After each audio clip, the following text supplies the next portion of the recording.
In today's video, I'm going to teach you how to copy a Google Drive folder with all files. Whether you're organizing your projects or backing up important documents, copying a folder in Google Drive is a useful skill to ensure your files are exactly where you want them. So let's dive right in.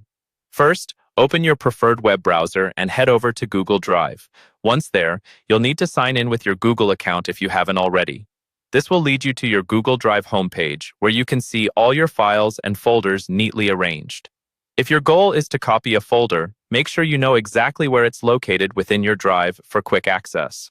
Now, once you've located the folder you wish to copy, double-click to open it and review the files inside. It's always a good idea to verify that all the contents you need are there before proceeding. If everything looks good, you'll want to move on to selecting these files. Unfortunately, Google Drive doesn't provide a direct copy folder feature, but I'll show you a method that works almost as seamlessly. Start by selecting all the files within your chosen folder.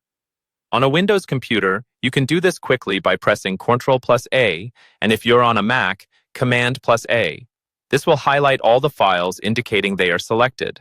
Next, right-click on any of the highlighted files and choose the Make a Copy option from the context menu. This action duplicates each file within the folder, and you'll see these copies appear instantaneously, marked with Copy Of, followed by the file name.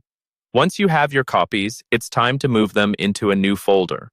To create a new folder, navigate back to the main Drive page. In the upper left corner, click on New and then select Folder from the drop-down menu.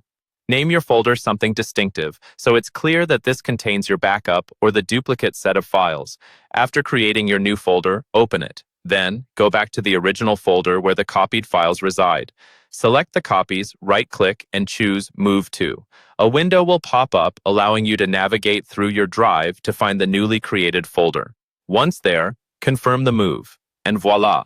You have successfully copied your Google Drive folder with all of its files into a new location. Going forward, this new folder acts independently of the original, so you can make changes without affecting the other. This method ensures your organization remains consistent and your important documents stay safe and accessible whenever needed. Thanks for tuning in, and I hope this tutorial was helpful. Happy organizing!